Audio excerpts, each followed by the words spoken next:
you might get a wine that's really affordable, that's very good and quite approachable now.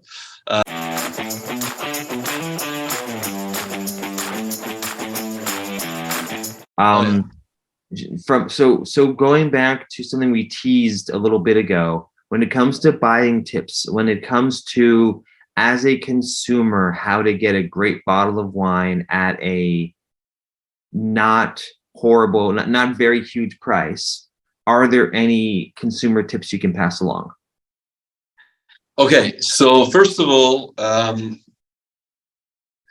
look for specific regions, for example.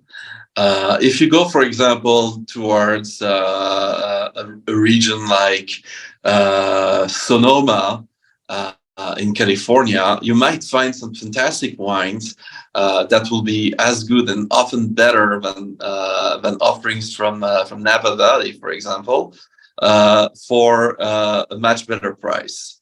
There are some regions that have that aura and reputation that a lot of cost goes into it from a marketing perspective, from a real estate perspective as well, and that cost is passed along to the consumer.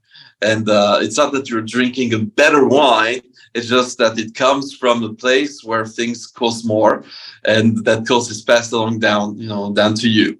So that would be one move. And you can say the same, like if you go for Bordeaux, you don't need to always have a Grand Cru Classé. There are great wines from regions such as just Médoc or Listrac Médoc, Lalande de Pomerol, and so on and so forth, that are going to get you a fantastic wine. Just look online, vintage charts, to look, if it's from a good vintage. Thankfully, over the past decade, things have been pretty good. Thank you, global warming. Besides for 2013, there haven't been terrible vintages in the past 10 years. Some are better than others, of course, but pretty much overall, it's been pretty solid since 2014.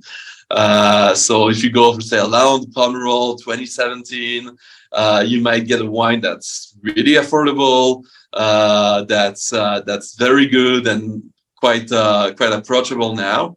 So yeah, if you look at the vintage charts and you go for regions that are not too fancy, like Pauillac, for example, then you might find some great finds. You go to Italy, you go to Chianti Classico. There are great wines from Chianti Classico, absolutely amazing stuff that costs like $15, $20, $25. They're absolutely amazing, and everyone loves a great Sassicaia, for example. But that stuff is very expensive, and you'll find wine that's maybe not as good as Sassicaia, yes, but you'll find some great Italian wines from Chianti Classico, or say some Barbera di Asti, for example. That are absolutely amazing and that are going to cost a very reasonable amount of money.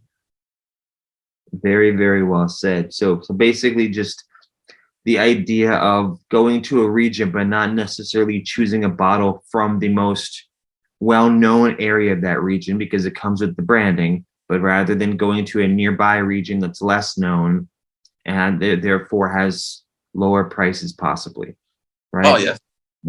There's a specific Bordeaux that I'm a huge fan of called Chateau Fourcasse-Dupré. It's from Listrac Médoc. We have it in kosher in the portfolio every year, every other year. We get a kosher run from that winery. Yeah. And it costs usually between $25 to $30. And it's absolutely amazing. You taste it blind. You could think that you're drinking a bottle that's 3 or 4 times, as much. The quality there is fantastic. The price is, really inexpensive, relatively speaking. So there are many examples like that. Mm-hmm. So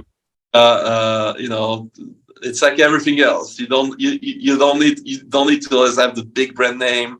to enjoy a great bottle of wine. I love it. I love it. Thank you so much for that.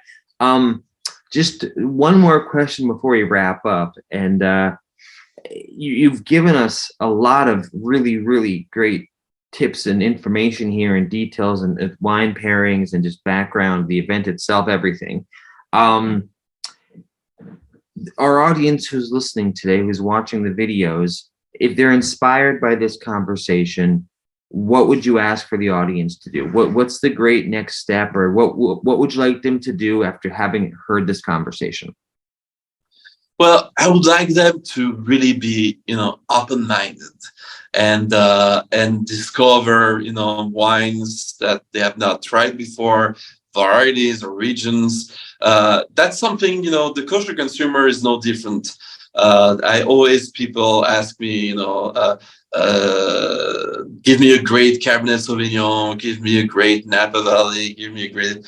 You need to be open-minded. There are great wines in every region, in every variety. You like Sauvignon Blanc? Great, good for you. Maybe try this Viognier, for example, or this Riesling, this Gewürztraminer.